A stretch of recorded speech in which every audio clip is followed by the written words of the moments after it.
El cielo de la Ciudad de México pesa sobre las calles como una enorme e insoportable losa de plomo gris. Es una mañana gélida envuelta en esa llovizna fina y cortante que no limpia sino que ensucia, que se mete por los poros y te congela los huesos. En una calle apartada del bullicio frente a los muros altos y las rejas de hierro forjado de un colegio privado, hay una mujer de pie. Está empapada. El agua resbala por la tela de su abrigo oscuro, pero ella no parece sentir el frío. Lleva unas gafas de sol inmensas que intentan inútilmente ocultar un rostro desfigurado por el insomnio y las lágrimas crónicas. Sus manos pálidas y temblorosas sostienen unos cuantos billetes arrugados. Con la mirada llena de un terror reverencial, se acerca al guardia de seguridad de la escuela. No le habla con la voz potente que hace vibrar los cines. Le susurra, le suplica, le entrega el dinero a escondidas, como si estuviera comprando contrabando en un callejón. El guardia toma los billetes, asiente en silencio y mira hacia otro lado dándole apenas unos minutos. La mujer corre hacia la reja, entrelaza sus dedos congelados en el metal oxidado y presiona su rostro contra los barrotes con tanta fuerza que la piel se le marca. A lo lejos, en el patio del colegio, un par de niños juegan ajenos a todo. Ella no puede abrazarlos, no puede gritar sus nombres, solo puede mirar tragándose los sollozos para no hacer ruido mientras su alma se desangra gota a gota sobre el pavimento mojado. Si le quitaras las gafas oscuras a esa mujer, la nación entera se paralizaría de asombro. Detrás de ese rostro demacrado de esa madre mendigando sobras de tiempo en una acera sucia, se esconde Guillermina Jiménez Chaboya. El mundo entero, sin embargo, la venera bajo otro nombre, Flor Silvestre. Ella es la reina indiscutible de la canción ranchera, la estrella más deslumbrante de la época de oro del cine mexicano. La mujer de belleza indomable que cabalga sementales en la gran pantalla, y que años después se convertirá junto a Antonio Aguilar en el símbolo absoluto, perfecto e inquebrantable del amor eterno en México. Pero la imagen de cuento de hadas que te vendieron en las películas a color y en los espectáculos ecuestres es en el fondo una hermosa y elaborada mentira. Para llegar a ese altar de perfección y a ese amor de leyenda con Antonio Flor Silvestre, tuvo que atravesar descalza y sangrando las puertas del infierno. Quizá tú también conoces esa sensación. A lo mejor tú también has sentido alguna vez la asfixia paralizante de estar atrapado bajo el zapato de alguien que tiene mucho más poder que tú. Quizá tú también has tenido que sonreír en una fotografía familiar, o en un trabajo mientras por dentro sentías que te estaban arrancando el alma a pedazos, sabiendo que si te atrevías a levantar la voz, las consecuencias serían absolutamente devastadoras. Imagina el terror de enfrentarte a un sistema diseñado específicamente para aplastarte, de saber que la verdad está de tu lado, pero que tu verdugo tiene el dinero, los contactos y las llaves de tu propia prisión. Ahora toma esa impotencia corrosiva y ponla en el corazón de una madre a la que le acaban de arrancar a sus hijos por el simple crimen de querer ser libre. Hoy vas a descubrir 4 cosas que casi nadie se atreve a contar sobre Flor Silvestre. La primera revelación te arrastrará a las sombras de su primer gran cautiverio y te mostrará la verdadera y monstruosa naturaleza de su matrimonio con Francisco Rubiales, conocido por todos como el todopoderoso Paco Malgesto. Te contaré con detalles escalofriantes cómo esta unión nunca fue un romance, sino una dictadura de terror psicológico. Malgesto no era solo un presentador. Era el zar absoluto de la televisión y el entretenimiento en México, un hombre que sostenía la carrera de cualquier artista en la palma de su mano. Descubrirás cómo utilizó ese poder desmesurado para aislarla, controlarla y convertirla en un hermoso trofeo que adornaba su ego mientras la sometía a un régimen de infidelidades cínicas y abusos emocionales que destrozaron la autoestima de la estrella más brillante del país. La segunda verdad oscura desnudará el verdadero costo de sangre de su rebelión romántica. Analizaremos el instante en que la chispa de Antonio Aguilar se cruzó en su camino. Verás que este romance no fue una simple historia de telenovela, sino un acto de alta traición en el ecosistema machista del México de los años 50. Te revelaré cómo Flor Silvestre tomó la decisión más aterrorizante de su vida: desafiar abiertamente al hombre más poderoso del espectáculo para buscar su propia felicidad. Al atreverse a amar a Antonio y pedir el divorcio, Flor no solo estaba rompiendo un matrimonio, estaba escupiendo en la cara de un titán vengativo que no toleraría semejante humillación pública. La tercera revelación: Expondrá con una crudeza que te helará la sangre, la venganza más sádica, calculada y letal que un hombre con poder puede ejecutar. Malgesto no necesitó usar los puños. Usó el mazo de un sistema judicial corrupto y patriarcal. Te detallaré cómo este hombre orquestó una masacre legal para arrebatarle de tajo a sus 2 hijos mayores, Marcela y Francisco. Conocerás el horror de una madre a la que se le prohíbe por orden judicial acercarse a su propia sangre, empujándola a la clandestinidad, a sobornar guardias escolares y a vivir como una criminal fugitiva simplemente para poder escucharla concerar voz de sus niños a través del auricular de un teléfono público en las madrugadas. Y la cuarta, la revelación más asfixiante y cruel, diseccionará la maquinaria de aniquilación mediática que intentó borrar su nombre de la historia. Descubrirás cómo Paco Malgesto movió los hilos de toda la prensa nacional para ejecutar una campaña de difamación sin precedentes. Te relataré cómo Flor Silvestre fue arrastrada por el lodo en las portadas de los periódicos, etiquetada con las palabras más denigrantes, tachada de madre desnaturalizada y adúltera en una sociedad extremadamente conservadora que la condenó a la hoguera pública. Comprenderás la tortura silenciosa que tuvo que tragar durante décadas, subiendo a los escenarios para cantar con una sonrisa deslumbrante junto a Antonio Aguilar, mientras su alma estaba mutilada esperando en agonía el día en que sus hijos crecieran lo suficiente para poder buscarla. Te voy a avisar cuando llegue cada una de estas revelaciones. Si te vas antes del final, te pierdes la parte que más han intentado borrar. Para poder descender a la profundidad de este abismo, primero debes comprender el terreno sobre el cual se construyó esta tragedia. Flor Silvestre no nació siendo una reina intocable. Nació en un México rústico, duro y profundamente desigual, donde las mujeres eran educadas para obedecer y soportar. Su vulnerabilidad no fue un accidente. Fue la herramienta perfecta que los hombres de poder utilizaron para intentar doblegarla. La historia de la madre llorando frente a la reja oxidada de aquel colegio comenzó muchísimo antes en las raíces de una infancia que forjó a una guerrera, pero que también la dejó peligrosamente expuesta a los depredadores del purtos espectáculo. Para entender cómo una de las mujeres más deslumbrantes, talentosas y amadas de la historia de México terminó mendigando una fracción de segundo para ver a sus propios hijos, a través de una reja de hierro tenemos que arrancar de cuajo la fachada de lentejuelas. Tenemos que apagar las luces del set de grabación, silenciar los mariachis y viajar en el tiempo hacia un México crudo, áspero y profundamente despiadado. 1938. Una niña asustada envuelta en ropas gastadas camina con la cabeza gacha por las calles de tierra polvorienta de Salamanca, Guanajuato, esquivando las miradas duras de un entorno que no perdona la debilidad. 1958. La diosa intocable del cine de oro mexicano. La estrella multimillonaria que factura fortunas que paraliza a la nación entera, desde las pantallas de plata, y que duerme en mansiones custodiadas. ¿Cómo se recorre el abismo que separa a esa niña frágil de la leyenda inmortal que se tiene que quebrar, torcer y cicatrizar dentro de la psique de una mujer para que, teniendo el mundo entero rindiéndose a sus pies, permita que un hombre la reduzca a la más absoluta y denigrante esclavitud emocional? Guillermina Jiménez Chaboya. El verdadero nombre detrás del mito de Flor Silvestre no nació en una cuna de cristal. Nació en el vientre de un México posrevolucionario, en un Guanajuato rural donde la pobreza no era solo una condición económica. Era una sentencia de vida. Era la tercera de 7 hermanos en una familia numerosa que luchaba a diario contra la asfixia de la escasez. Su padre Jesús Jiménez era un hombre recio, un carnicero de oficio, que se ganaba el pan entre la sangre, los cuchillos y la frialdad de los mataderos.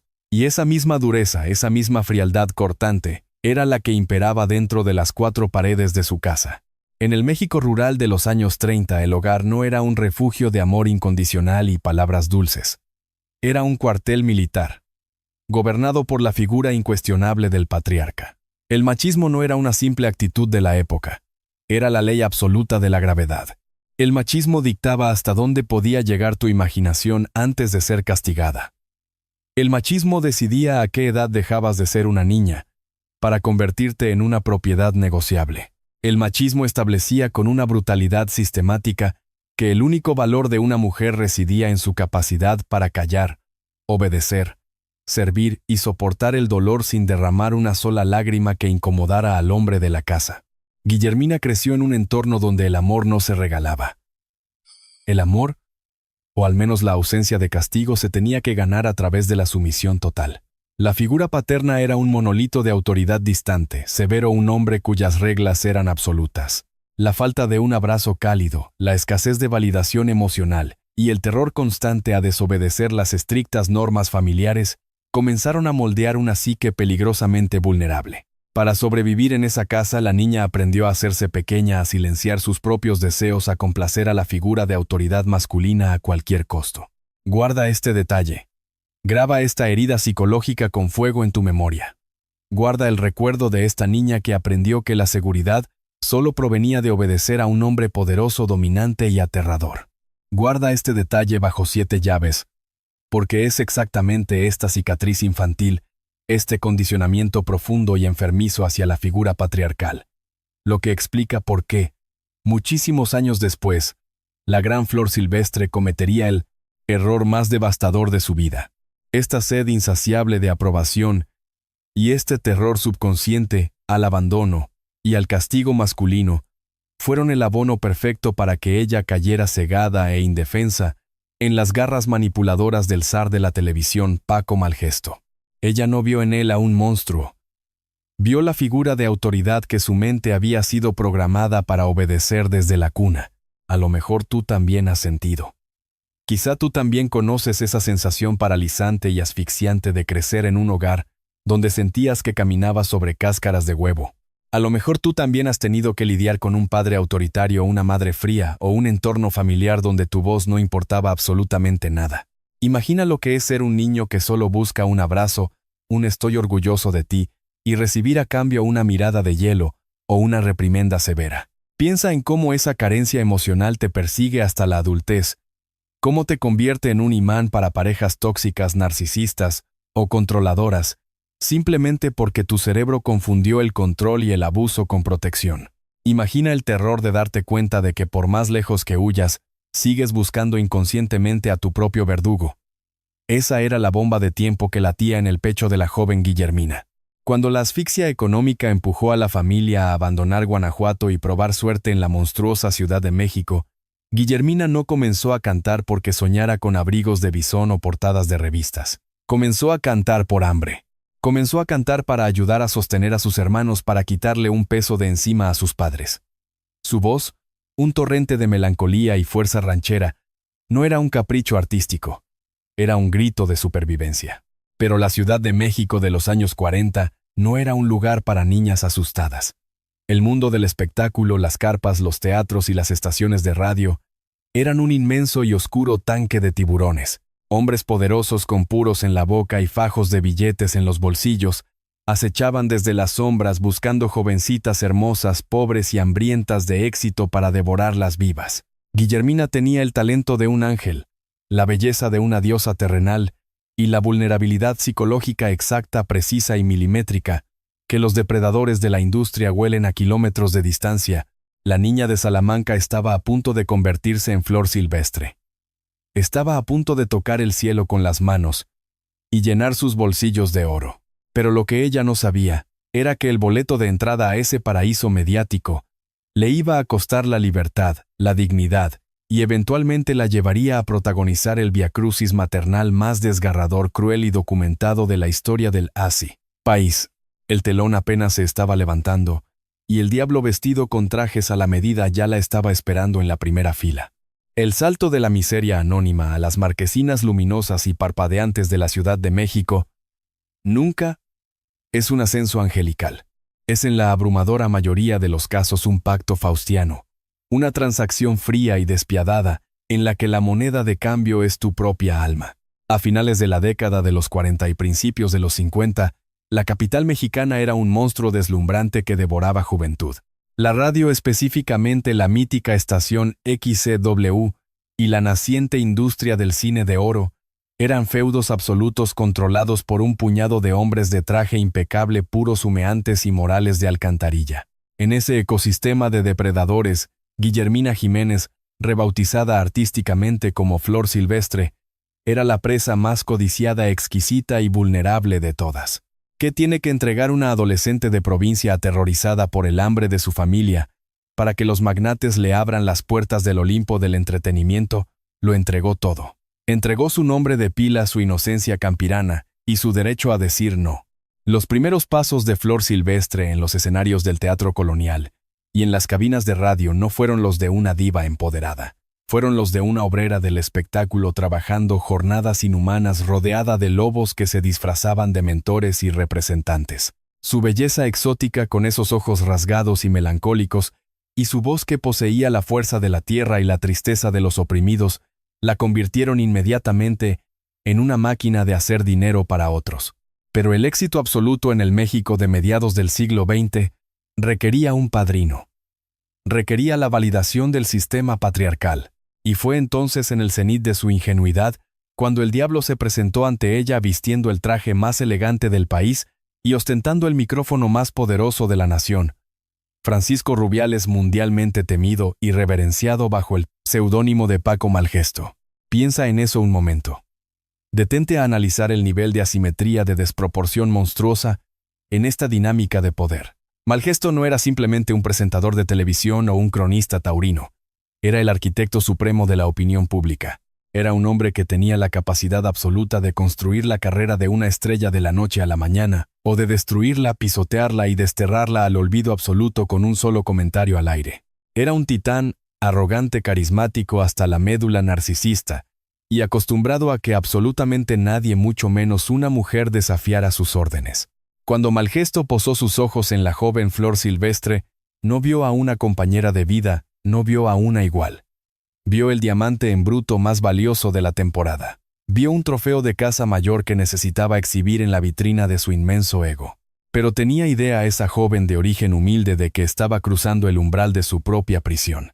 Sabía mientras firmaba contratos discográficos y aceptaba los cortejos de este titán mediático que estaba entrando voluntariamente a una jaula de oro macizo. Entendía que el hombre que le prometía el como cetros, sol, la luna, las portadas de revistas y la protección absoluta, en realidad estaba tejiendo una red de araña, de la cual sería casi imposible escapar con vida. Comprendía que los aplausos ensordecedores del público y los piropos de su poderoso pretendiente eran en realidad el sonido metálico de los premerente, candados cerrándose permanentemente a sus espaldas. ¿Acaso sospechaba que el precio de convertirse en la señora de Malgesto sería abdicar por completo al trono de su propia voluntad?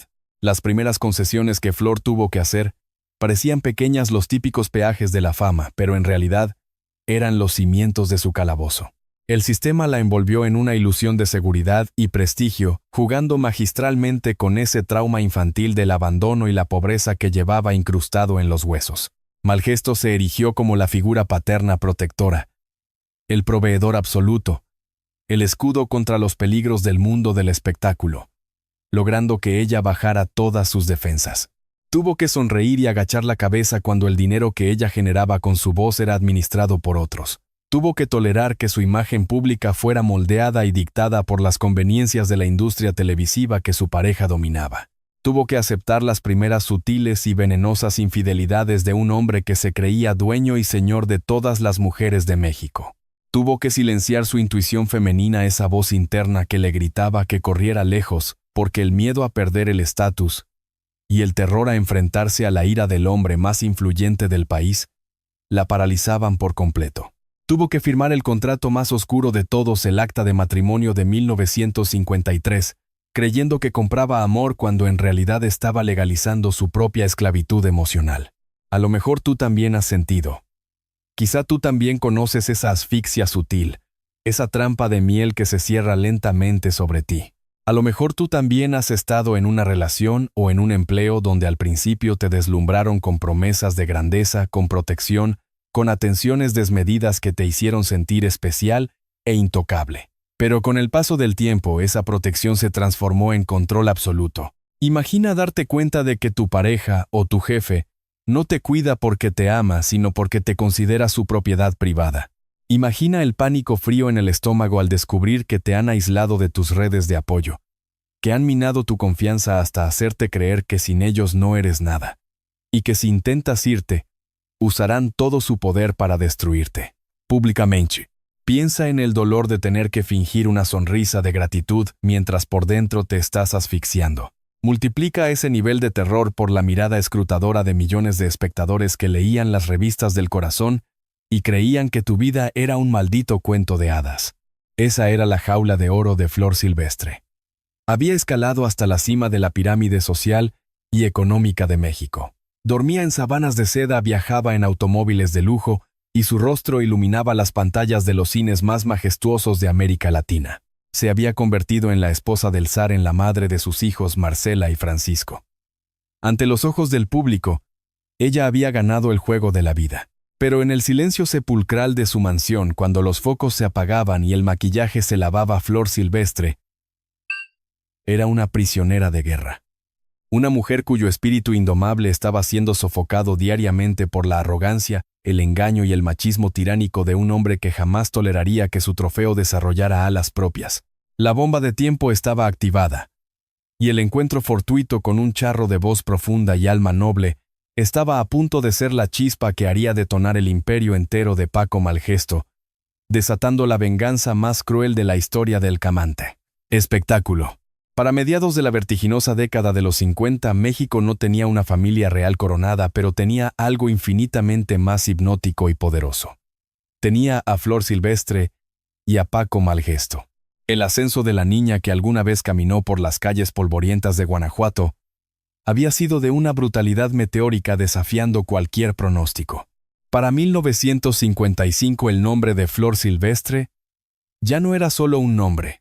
Era una marca corporativa gigantesca, un imperio estético y sonoro que generaba ríos inagotables de dinero. Era la estrella indiscutible de la canción ranchera, la musa que llenaba los cines a reventar y cuyos discos se agotaban antes de tocar los estantes de las tiendas. Su rostro perfecto adornaba todas y cada una de las revistas de mayor circulación en el continente. Imagina el nivel de poder obsceno, desproporcionado y casi asfixiante que rodeaba a esta pareja. Visualiza las inmensas mansiones en los fraccionamientos más exclusivos y blindados de la capital, como el Pedregal de San Ángel, con sus jardines laberínticos, sus muros de piedra volcánica y sus ejércitos de servidumbre uniformada.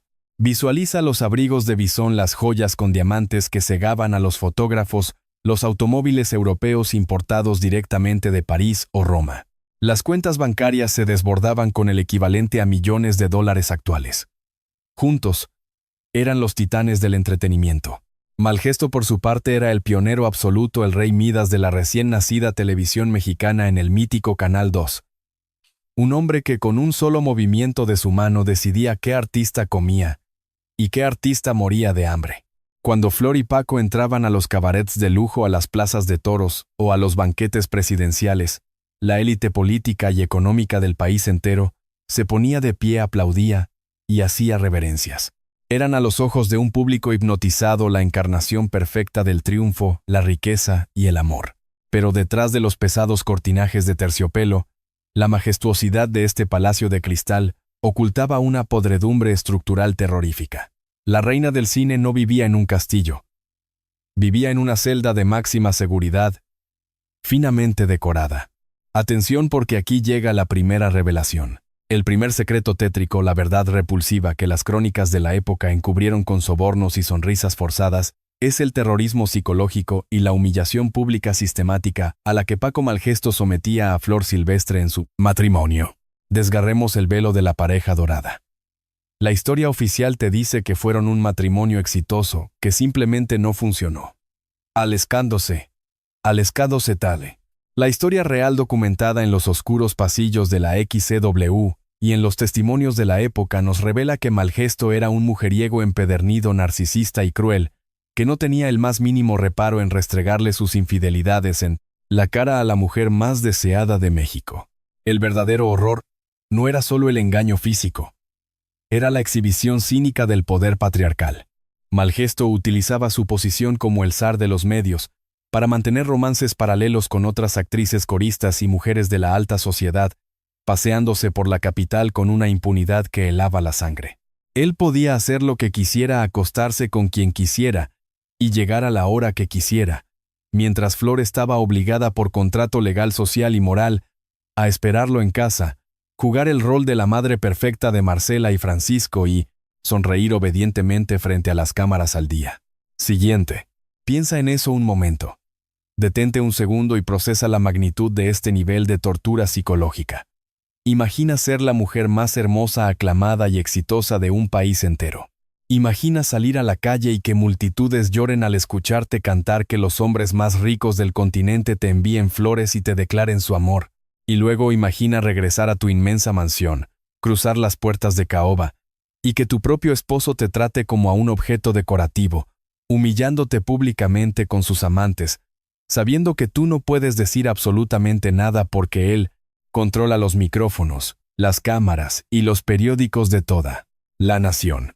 Piensa en la humillación de sentarte a la mesa con los ejecutivos de la televisión, que sabían perfectamente que tu marido te engañaba anoche, y tener que fingir demencia, tragarte el orgullo, y pedir la ensalada con una sonrisa impecable para tacinte, no arruinar la imagen familiar.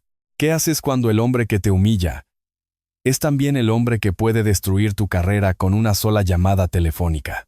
El poder absoluto de Malgesto en el México de los años 50 era una guillotina suspendida permanentemente sobre el frágil cuello de Flor Silvestre. El poder de Malgesto dictaba que sus lágrimas de humillación debían ser derramadas en absoluto silencio, escondidas en los inmensos baños de mármol de su residencia. El poder de Malgesto garantizaba que ningún periodista de espectáculos se atreviera jamás a publicar una sola línea sobre sus infidelidades, protegiendo al patriarca y dejando a la víctima en el más completo aislamiento. El poder de Malgesto le enviaba a Flor un mensaje claro y sádico todos los días. Eres una estrella gracias a mí. Y si me desafías, te reduciré a cenizas. El poder de Malgesto transformó el sacramento del matrimonio en una extorsión emocional de 24 horas, donde ella no era una esposa, sino un rehén de alto valor comercial. A lo mejor tú también has sentido. Quizá tú también conoces esa asfixia silenciosa, ese terror paralizante de estar atrapado en una relación con un narcisista que tiene el control de tu entorno. A lo mejor tú también has despertado un día dándote cuenta de que las personas a tu alrededor encubren los abusos de tu pareja porque esa pareja tiene dinero, influencia o carisma. Imagina esa humillación moderna, ese nudo en la garganta, al tener que ir a reuniones familiares o al trabajo escuchando cómo todos alaban a la persona que en privado te destroza la autoestima. Piensa en el dolor de volver a casa buscando refugio, después de darlo todo en el mundo exterior, solo para encontrarte con el cinismo y la frialdad de quien se cree tu dueño. Ahora toma ese sentimiento de impotencia castrante, multiplícalo por la presión de ser la figura pública más famosa de México, y ponlo sobre los hombros de una joven madre atrapada en una sociedad que consideraba el divorcio como un pecado mortal para las mujeres, pero un simple trámite para los hombres. Flor Silvestre estaba en la cúspide del mundo, pero por dentro se estaba marchitando a una velocidad aterradora. Había entregado su libertad a cambio de una protección que resultó ser su peor condena. Estaba en la cima rodeada de riquezas, pero ahogándose en un mar de lágrimas invisibles. Sin embargo, el espíritu indomable que forjó en su niñez pobre no había muerto, solo estaba anestesiado. Y la vida con su ironía macabra estaba a punto de cruzar en su camino a un hombre montado a caballo que encendería la mecha de la rebelión. La jaula de oro estaba a punto de estallar, pero el precio que tendría que pagar por romper los barrotes sería tan alto, sangriento y devastador que la marcaría hasta el último de sus suspiros. El poder absoluto, ese monstruo insaciable que devora almas bajo las luces de los estudios de televisión y las marquesinas de cine, nunca jamás entrega sus favores de forma gratuita. El universo del espectáculo es un prestamista usurero oscuro y despiadado, que siempre viene a cobrar sus deudas, exigiendo carne, sangre y cordura. Cuando Guillermina Jiménez se transformó definitivamente en Flor Silvestre, la superestrella indiscutible de México, no solo firmó contratos discográficos millonarios frente a los ejecutivos, firmó sin saberlo un auténtico pacto con el diablo. Un contrato invisible pero asfixiante que la despojó de su condición humana para convertirla en un producto de consumo masivo y en la propiedad privada de Francisco Rubiales Paco Malgesto.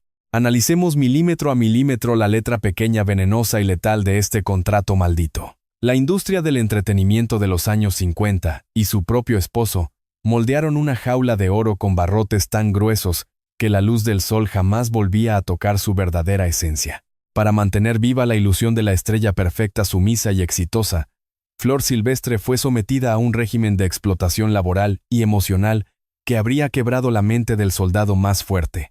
El pacto maldito exigía que la reina de la canción ranchera sonriera impecable ante los flashes de los fotógrafos, aunque por dentro sus órganos estuvieran colapsando por el agotamiento, rodando películas de sol a sol y grabando discos en la Muntorenino. Madrugada. El pacto maldito exigía que trabajara en giras brutales, cabalgando y cantando con el alma desgarrada para seguir alimentando las cuentas bancarias que ella no controlaba en su totalidad. El pacto maldito exigía que su vida privada fuera una fachada de perfección absoluta, obligándola a ocultar sus lágrimas, su depresión y la humillación constante de las infidelidades públicas de su marido para no decepcionar a la sociedad conservadora mexicana. El pacto maldito exigía que ella fuera la fantasía de millones de hombres en la pantalla, pero en la vida real se le negaba estrictamente el derecho a tener voz, a tomar decisiones sobre su propio cuerpo y a mostrar un solo gramo de rebeldía femenina. El pacto maldito exigía que, a pesar de ser la madre de Marcela y Francisco, ella debía entender que esos niños no eran suyos sino herederos del imperio de Malgesto, criados bajo la sombra de una amenaza constante. Pero la verdadera tragedia, el cráter más profundo en la vida de Flor Silvestre en esta etapa, no fue solo la explotación de los estudios cinematográficos. El horror absoluto, el veneno más letal se escondía en la prohibición total de sentir amor verdadero. Y es en esta atmósfera de asfixia total, en este calabozo sin cadenas visibles, donde germinó la semilla de la mayor rebelión en la historia del espectáculo mexicano. Atención, porque aquí llega la segunda revelación. El segundo secreto oscuro, la pesadilla que las películas románticas han romantizado hasta el cansancio, es la verdadera aterradora y suicida naturaleza de su romance con Antonio Aguilar. Desgarremos de una vez por todas ese velo de cuento de hadas. La historia de amor entre Flor Silvestre y Antonio Aguilar no fue un dulce encuentro predestinado bajo un arco iris. Fue un acto de alta traición, una conspiración clandestina y un desafío directo a la mafia mediática de México. En la década de los 50, para una mujer casada y casada nada menos que con el zar de la televisión, fijarse en otro hombre no era simplemente un desliz romántico. Era firmar su propia sentencia de muerte social y profesional. Detente un segundo y escucha esto. Cuando la chispa entre Flor y Antonio se encendió en los sets de filmación o en las cabinas de radio de la XCW, ellos sabían perfectamente que estaban jugando con fuego sobre un barril de pólvora. Malgesto tenía ojos y oídos en cada rincón de la industria. Cada maquillista, cada técnico de iluminación, cada reportero de espectáculos podía ser un espía a sueldo del todopoderoso presentador. Por lo tanto, el amor de la pareja no floreció en cenas románticas a la luz de las velas. Floreció en el terror. Tuvieron que esconderse como criminales fugitivos. Tuvieron que ahogar sus miradas, comunicarse en claves silenciosas, robarse minutos en pasillos oscuros y vivir con la paranoia constante de ser descubiertos. Antonio Aguilar, un hombre cabal y de valores firmes, tuvo que presenciar en silencio cómo la mujer que amaba regresaba a casa con un verdugo. Y Flor tuvo que soportar la doble vida más agonizante: ser la esposa trofeo frente a las cámaras y amar en las sombras con la intensidad de quien sabe que mañana podría ser destruida. Piensa en eso un momento. Visualiza la carga psicológica de amar profundamente a alguien que te respeta, que te trata como a un ser humano igual y valioso, pero saber que si le das la mano en público, el hombre con el que estás legalmente casada desatará un numisada de Sada. Apocalipsis. No era solo miedo al divorcio. En aquel México machista e implacable, el divorcio para una mujer significaba el estigma absoluto. Indos cartiva, indos punto compleces, indos cartiva suma mujer. Malgesto no la iba a dejar ir pacíficamente. Su ego de dictador jamás permitiría que su más hermosa propiedad se marchara en los brazos de un cantante de rancheras. Flor Silvestre sabía con una certeza helada y cortante que elegir a Antonio Aguilar significaba desatar la furia de un monstruo dispuesto a utilizar todo el peso del estado, de los medios y de las leyes misóginas para aniquilarla. A lo mejor tú también has sentido. Quizá tú también conoces esa asfixia silenciosa, ese terror paralizante de estar atrapado en una relación destructiva pero no atreverte a salir por miedo a las represalias. A lo mejor tú también has tenido que esconder tus verdaderos sentimientos, ocultar tu esencia, o mantener en secreto a alguien o algo que amas, simplemente porque la persona que tiene poder sobre ti ya sea tu pareja, tu familia conservadora, o tu jefe te destruiría si se enterara.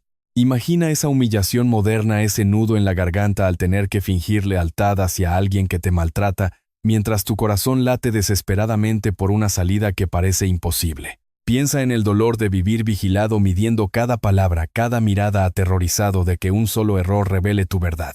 Ahora toma ese sentimiento de pánico absoluto, multiplícalo por la vigilancia morbosa de toda la prensa de un país entero. Y ponlo sobre los hombros de una mujer a la que le advirtieron que si se atrevía a ser feliz, pagaría con lo que más amaba en este mundo. Flor Silvestre no eligió a Antonio Aguilar por capricho. Lo eligió porque era su única balsa de salvación en un océano de abuso narcisista. Sin embargo, el contrato demoníaco que había firmado con la fama y con Paco Malgesto no contemplaba cláusulas de salida. La chispa del romance prohibido ya había encendido la pólvora. Y aunque por un tiempo lograron mantener su amor oculto bajo el radar de los espías de la XCW, el secreto era demasiado grande. Y el ego del marido demasiado frágil.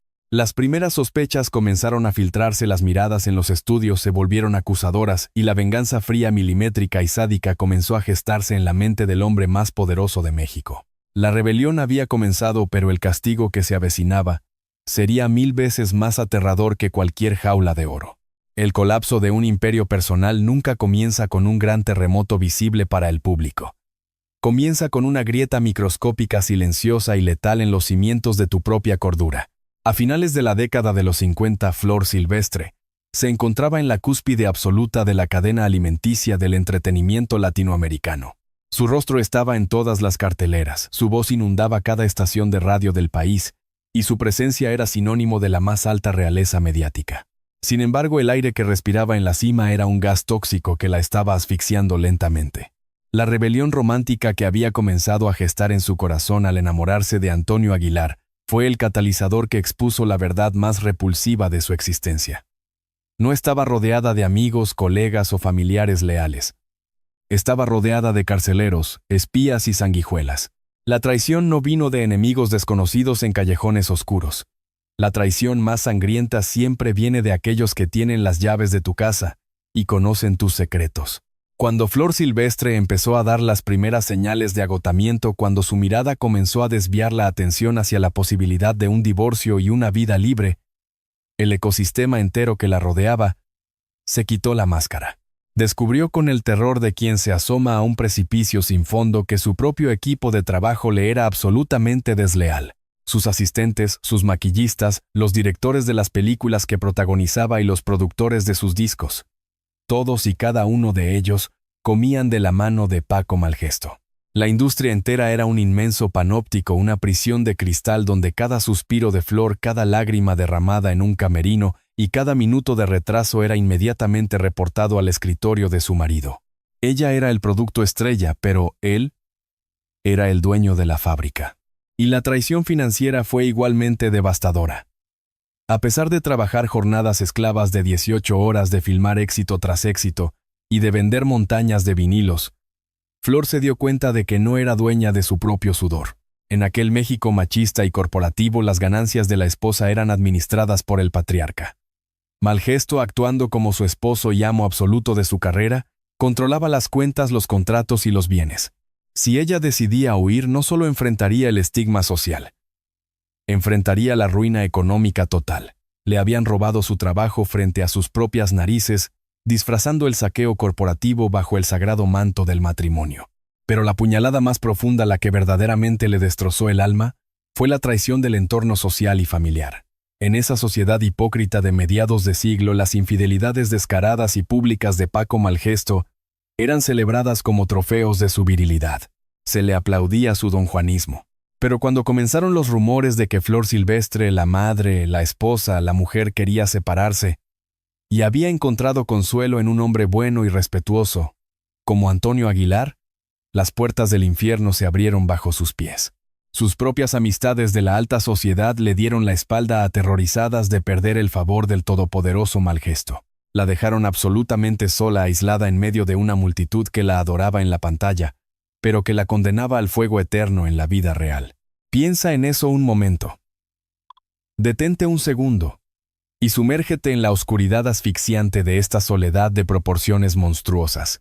Imagina estar en un set de grabación rodeada de 50 personas que te sonríen, te arreglan el vestido y te traen agua, pero sabiendo con una certeza gélida en el estómago que cualquiera de ellos te vendería por unas cuantas monedas o por un favor en la televisión. Imagina el terror de no poder desahogarte con nadie, de no poder levantar el teléfono para pedir ayuda porque la persona al otro lado de la línea correrá a contarle tus planes a tu verdugo. Piensa en la humillación de generar millones de pesos con tu garganta y tus lágrimas, para luego tener que pedirle permiso y dinero a tu propio abusador para comprarle un juguete a tus hijos. Imagina estar en la cima del Everest con el mundo entero gritando tu nombre, pero sintiéndote más acorralada, más pequeña y más aterrorizada que un animal acorralado en un matadero. ¿Qué haces cuando el mundo entero ama a tu personaje, pero todos desprecian tu humanidad? ¿En quién confías cuando la misma sangre y las mismas alianzas te han puesto un precio en la cabeza? La soledad de Flor Silvestre en este periodo es una de las tragedias psicológicas más profundas y menos contadas de la historia de México. No podía confiar en la prensa porque su esposo era el rey de los medios. No podía confiar en el sistema judicial porque en los años 50 los jueces comían en la misma mesa que los magnates de la televisión. No podía confiar en su círculo íntimo porque el miedo a Malgesto era infinitamente más grande que cualquier lealtad hacia ella. Se convirtió en una isla de miseria en un océano de reflectores. Su única ancla a la cordura era el amor clandestino puro y peligroso que compartía con Antonio Aguilar. Él se convirtió en su confidente, en el único hombre que no quería explotarla sino salvarla. Pero el amor, por más fuerte que sea a veces, es la carnada perfecta que los demonios utilizan para tender la trampa final. Paco Malgesto, un depredador con un ego tan grande como el país entero, no tardó en oler la rebelión. Un narcisista de su calibre no soporta perder el control sobre su propiedad, y mucho menos soporta la humillación pública de ser reemplazado por otro hombre del espectáculo. Cuando la confrontación final se volvió inevitable, cuando Flor finalmente reunió el valor infrahumano para plantarse frente al dictador de su casa y exigirle el divorcio y su libertad del aire en la Ciudad de México, pareció congelarse. Malgesto no gritó. No la golpeó físicamente. Los hombres con ese nivel de poder, con esa maldad refinada y sociópata, no necesitan usar los puños para destruir a una mujer. Ellos usan las instituciones. Ellos usan el miedo. Ellos usan exactamente aquello que la víctima ama más en el mundo para arrancarle el corazón sin derramar una sola gota de sangre. La grieta en el muro de su matrimonio se había convertido en un abismo negro. Y Flor Silvestre, cegada por la esperanza de la libertad, estaba a punto de descubrir que el precio que el sistema patriarcal le cobraría por intentar ser feliz no se pagaría con dinero ni con fama. Se pagaría con la carne de su propia carne. El infierno apenas estaba a punto de desatar sus llamas más sádicas. El momento exacto en que una mujer acorralada decide romper sus cadenas no es un instante de triunfo glorioso. Es un salto ciego hacia un abismo cargado de navajas. Cuando Flor Silvestre, exhausta de la humillación constante de la doble vida asfixiante y del abuso narcisista, finalmente se plantó frente a Paco Malgesto para exigirle el divorcio y reclamar su derecho a amar a Antonio Aguilar el Oxígeno. En la habitación desapareció. Ella creyó en un último destello de ingenuidad que estaba negociando el fin de un matrimonio fallido. Pero un dictador no negocia con sus prisioneros. Un zar no perdona la insurrección. Al pronunciar la palabra divorcio, Flor no estaba firmando un simple papel legal. Estaba declarándole la guerra total, frontal y suicida al hombre que controlaba los hilos, las cámaras y los tribunales de toda la nación. La respuesta de Malgesto no fue un estallido de furia descontrolada o un simple arrebato de celos. Fue muchísimo peor. Fue la frialdad milimétrica, sádica y calculada de un cirujano dispuesto a amputarle el alma sin anestesia para asegurarse de que jamás volviera a caminar derecha. Atención, porque aquí llega la tercera revelación. El tercer secreto oscuro. La herida purulenta que las biografías edulcoradas y los programas de televisión intentan pasar por alto es la masacre legal y la venganza monstruosa que Malgesto orquestó para arrebatarle el derecho humano y fundamental de ser madre. Detente un segundo y escucha esto.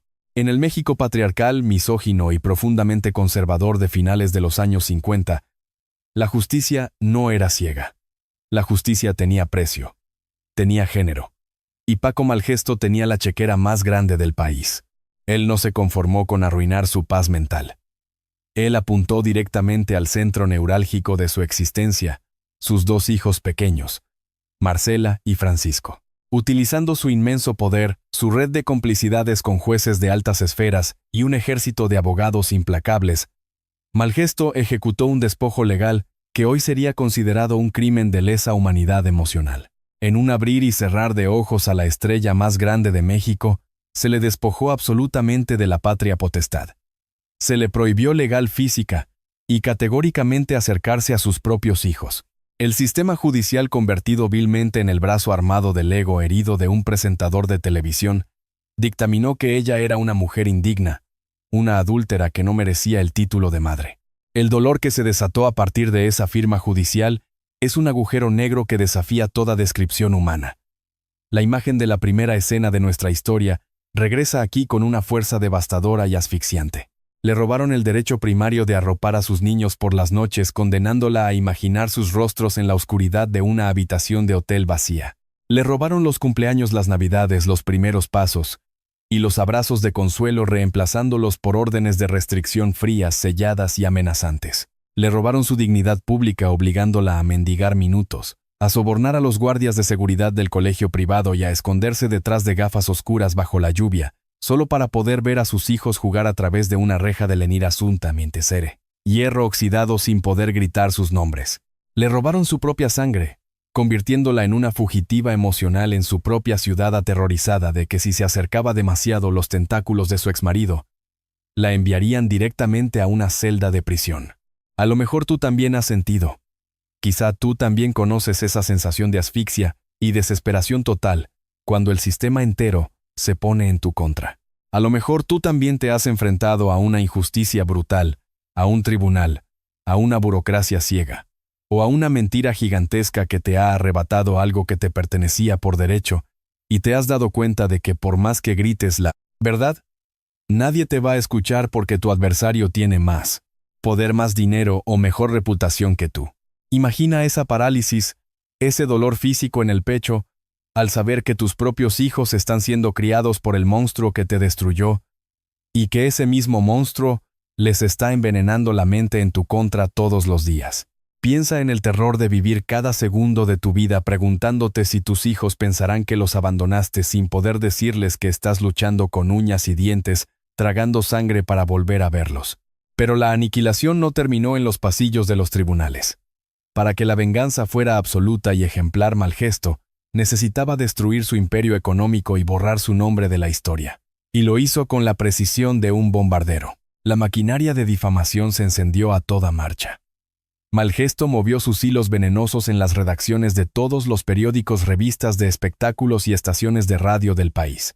De la noche a la mañana, Flor Silvestre dejó de ser la intocable reina de la canción ranchera. La narrativa fue manipulada con una perversión asquerosa. Los titulares la crucificaron. Las columnas de chismes la tacharon de mujerzuela, de madre desnaturalizada, de esposa traidora, que había tirado a sus pobres hijos indefensos a la basura para correr a revolcarse en los brazos de un amante. El público, esa misma masa amorfa que apenas ayer le rogaba por un autógrafo y lloraba de emoción en sus conciertos masivos, demostró su naturaleza más caníbal, voluble y despiadada. La sociedad conservadora mexicana se unió al linchamiento mediático con un placer morboso y repulsivo. Las mujeres que antes imitaban sus peinados ahora la señalaban con asco en las calles. Los promotores que se hicieron asquerosamente ricos vendiendo sus discos ahora cancelaban sus contratos de tajo por miedo a represalias directas de Televicentro y del círculo íntimo de Malgesto. La destrozaron. La desollaron viva en la plaza pública del escarnio mediático, arrojando su reputación a los perros. ¿Cómo te defiendes cuando el diablo es el dueño exclusivo de la imprenta? ¿A quién le gritas tu verdad cuando todos los micrófonos del país están apagados y controlados por tu abusador? El abismo al que Flor Silvestre fue arrojada era oscuro, gélido y absoluto. Había logrado escapar del calabozo de su matrimonio, sí, y tenía a Antonio Aguilar sosteniendo su mano temblorosa, en medio de la tormenta, enfrentando juntos el huracán de odio. Pero el precio de esa libertad había sido la amputación de su alma materna. Estaba libre, pero estaba rota. Era una estrella, pero su cielo se había colapsado por completo. El castigo ejemplar de la élite patriarcal se había cumplido a la perfección. Habían demostrado que ninguna mujer, por más talentosa, hermosa o amada que fuera, podía desafiar al sistema machista sin perderlo absolutamente todo. Sin embargo, en la profundidad insondable de esa noche eterna, el verdadero carácter de Guillermina Jiménez apenas estaba por revelarse. El mundo ciego por el morbo creyó que la habían enterrado para siempre sin darse cuenta de que en realidad solo la habían plantado. El polvo de la carnicería legal finalmente se asentó dejando a su paso una zona de desastre emocional absoluto. Flor Silvestre había escapado de las garras de su matrimonio y había encontrado un refugio genuino y profundamente leal en Antonio Aguilar.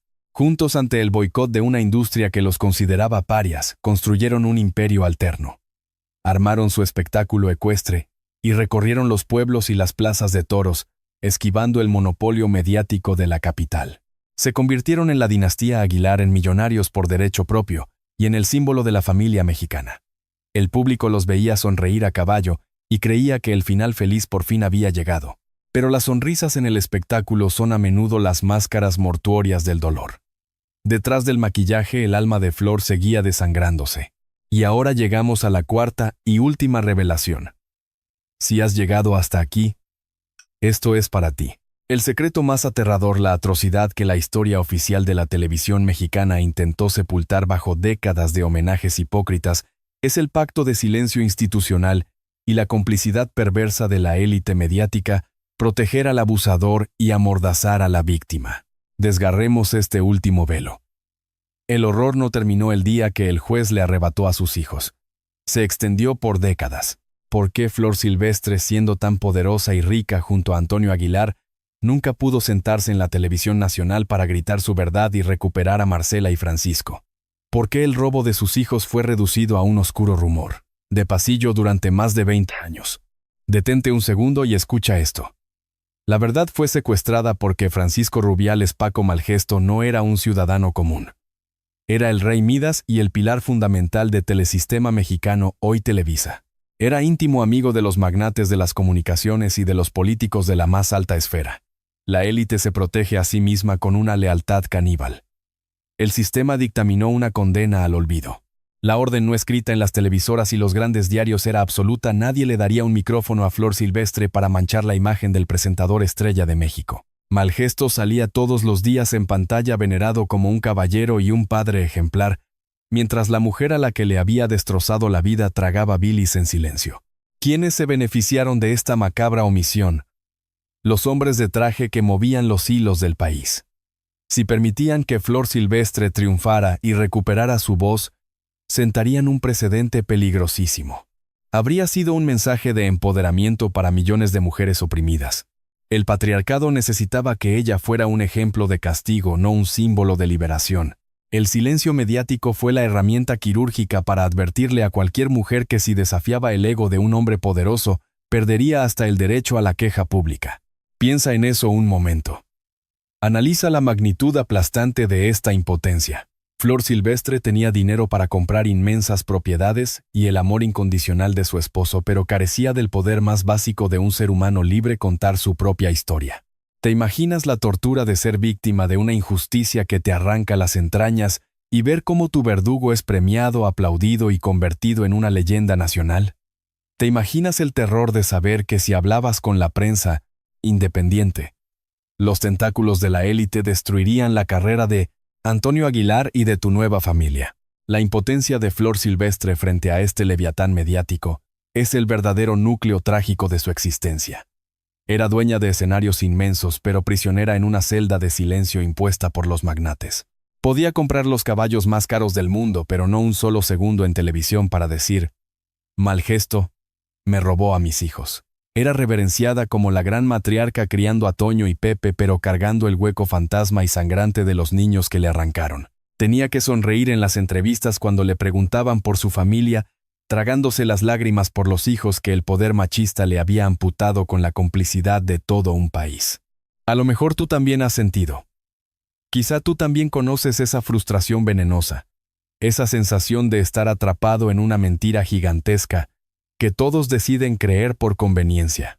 A lo mejor has sido víctima de alguien manipulador, carismático y con poder, un jefe, un familiar respetado, Una expareja que logró convencer a todos de que tú eras el villano.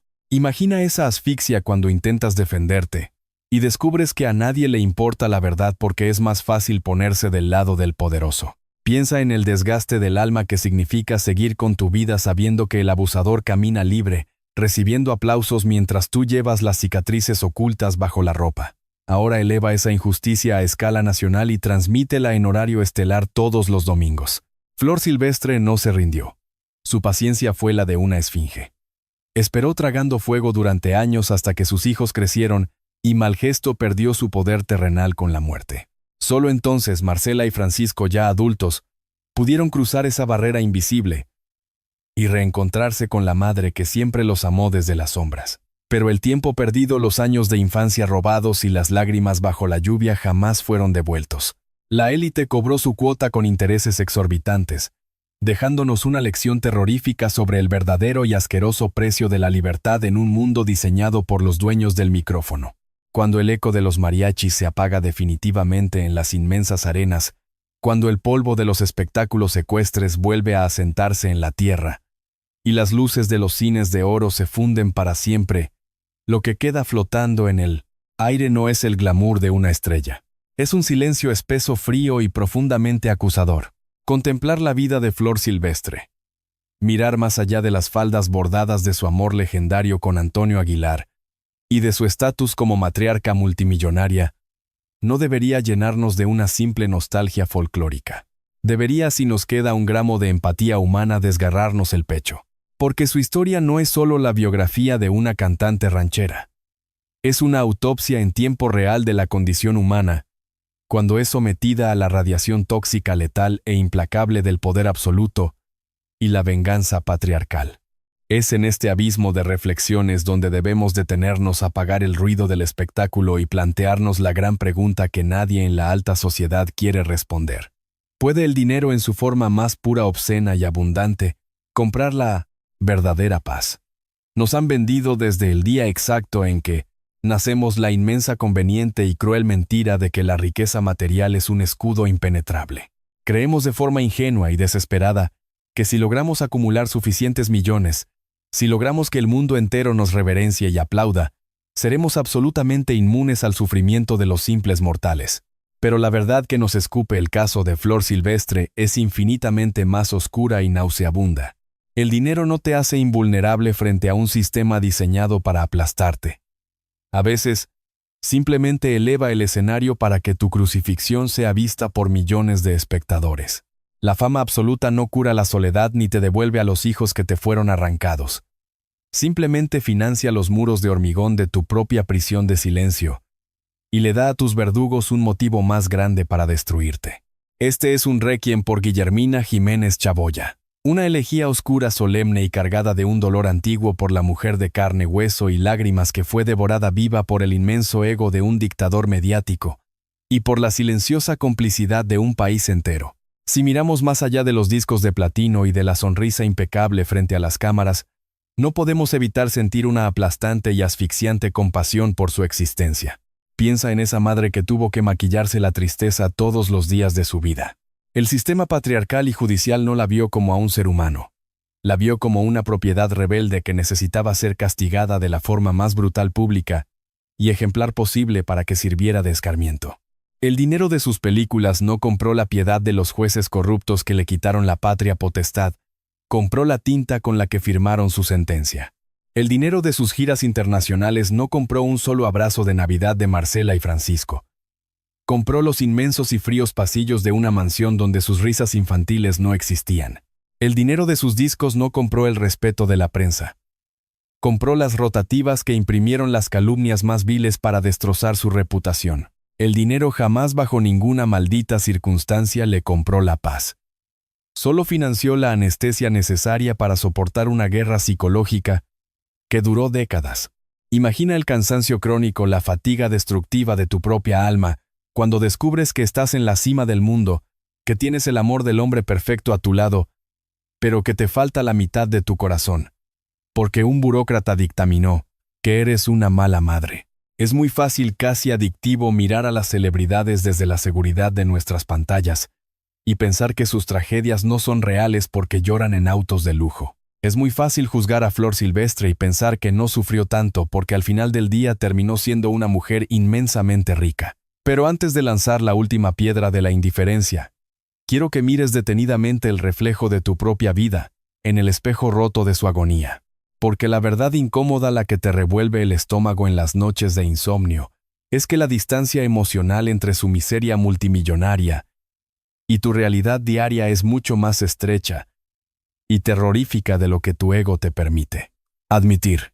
Quizá tú también has tenido que tomar decisiones así: callar cuando querías gritar, bajar la mirada cuando una injusticia brutal ocurría justo frente a tus ojos, ya sea en tu oficina, en un tribunal de familia o en tu propia casa, porque el terror a perder tu trabajo, tu estabilidad o la frágil custodia de tus propios hijos era mucho más grande que tu sed de justicia.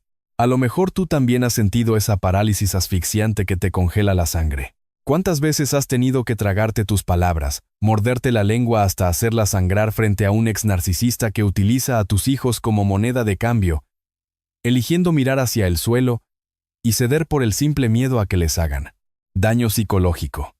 ¿Cuántas veces has permitido que un jefe abusivo o una figura de autoridad cruce todos tus límites morales, pero te has quedado petrificado asumiendo el rol del empleado dócil o del familiar sumiso, solo para mantener las sagradas apariencias de que todo está bien y poder pagar el alquiler a fin de mes? ¿Cuántas veces te has puesto una armadura de hierro para salir a un mundo que literalmente te drena la vida, fingiendo ser fuerte frente a tus amigos cuando por dentro te estabas rompiendo, sabiendo con un dolor gélido en el pecho que si muestras debilidad, los lobos de la sociedad te van a despedazar? La escala es diferente, por supuesto que lo es. Tú no tienes a los periódicos nacionales publicando mentiras sobre tu divorcio, ni tu dolor se negocia en los pasillos de Televisa. Tus lágrimas no son fotografiadas por paparazzis para que todo un continente opine sobre tu capacidad como madre o como padre. Pero la anatomía de la rendición, de la impotencia y del dolor es exactamente la misma. La estructura psicológica del abuso de poder, del miedo a perder a quienes amas y del instinto crudo de supervivencia es idéntica en una mansión del Pedregal que en un pequeño departamento de interés social. El dolor insoportable de ver a tus hijos a través de un cristal o de no poder darles lo que merecen, porque el sistema te ha arrinconado, tiene exactamente el mismo sabor a ceniza y a bilis en la boca. Esa es la empatía oscura y dolorosa que nos ata inexorablemente a la tragedia de Flor Silvestre. Ella sacrificó su nombre, su paz mental y décadas de maternidad por el simple, puro y humano deseo de ser libre y amar de verdad, y terminó siendo masacrada por aquellos que decían ser los guardianes de la moralidad. Y tú y yo, y millones de personas, vendemos y sacrificamos silenciosos pedazos de nuestra alma todos los días, aguantando abusos del sistema solo para poder sobrevivir y proteger a los nuestros. El verdadero precio de existir en este mundo no es el esfuerzo físico. La factura más macabra es la pérdida gradual de nuestra esencia, al darnos cuenta de que frente a las garras del poder, el amor y la verdad casi siempre tienen las manos atadas. Cuando las luces de los inmensos foros de televisión finalmente se apagan, cuando el eco ensordecedor de los aplausos se disuelve en el viento helado de la historia, y los nombres de los magnates quedan reducidos a letras borrosas en los prágar, archivos olvidados de los periódicos, lo que sobrevive no es la versión oficial escrita por los poderosos. Lo que sobrevive, palpitando bajo la tierra, con un dolor latente, es el peso aplastante de la verdad.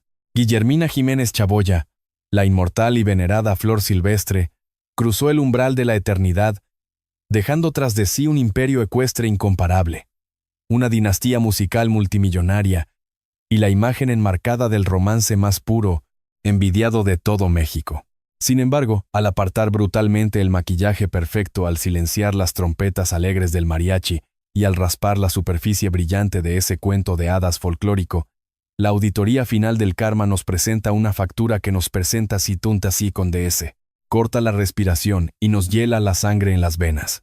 Porque en las altas y oscuras esferas del patriarcado y la riqueza absoluta, la libertad de una mujer nunca ha sido considerada un derecho fundamental. Siempre ha sido catalogada como una transacción sádica. y el saldo definitivo que ella tuvo que pagar por atreverse a romper sus cadenas fue absolutamente devastador. El precio de su legendaria voz fue la mutilación sistemática de su propia voz materna silenciada por tribunales corruptos que le prohibieron arrullar a sus pequeños en la oscuridad de la noche. El precio de su belleza inigualable fue convertirse en el trofeo de casa mayor más codiciado encadenado y humillado por el narcisismo voraz del zar indiscutible de la televisión mexicana. El precio de intentar escapar de su asfixiante calabozo matrimonial fue la masacre legal y emocional que le arrancó las entrañas frente a un país entero que aplaudía de pie a su verdugo. El precio de encontrar el amor puro, leal y verdadero en los brazos de Antonio Aguilar fue ser desollada viva en la plaza pública del escarnio, crucificada y calumniada, como la peor de las traidoras por una prensa vendida servil, profundamente misógina. El precio de su libertad y de su dignidad como mujer fue la condena de la clandestinidad, la humillación de tener que mendigar sobras de tiempo, sobornando guardias para poder llorar a escondidas detrás de una reja oxidada de un colegio bajo. La lluvia helada. El precio de proteger el futuro de su nueva familia y su naciente imperio fue tragar bilis radiactiva durante décadas, firmando un pacto de silencio institucional, observando impotente y en la penumbra cómo el hombre que le destruyó el alma era venerado nacionalmente como un héroe intocable. De la El Port. De El Port. Pantalla chica. El precio de coronarse como la matriarca dorada y absoluta de la dinastía Aguilar fue al final de este macabro y gigantesco teatro llevar tatuada en el centro del pecho la cicatriz invisible, sangrante e incurable de todos aquellos años de infancia robada que jamás ni con todo el oro del mundo pudo devolverle a su propia carne. Al final del día, el ciclo del poder absoluto es una maquinaria perfecta, insaciable y completamente desprovista de compasión. Los verdaderos dueños del país, aquellos dictadores de traje impecable y moralidad podrida, que firman sentencias desde los despachos oscuros, los juzgados comprados y los consejos de administración, jamás piden perdón. Jamás derraman una sola lágrima genuina por las almas humanas que trituran bajo las suelas de sus costosos zapatos. Simplemente mueven sus influencias, reescriben la historia oficial en los periódicos de la mañana, blindan sus repugnantes privilegios y buscan con una frialdad clínica y sociópata a la siguiente víctima, al siguiente espíritu libre dispuesto a desafiarlos para volver a romperlo en 1000 pedazos.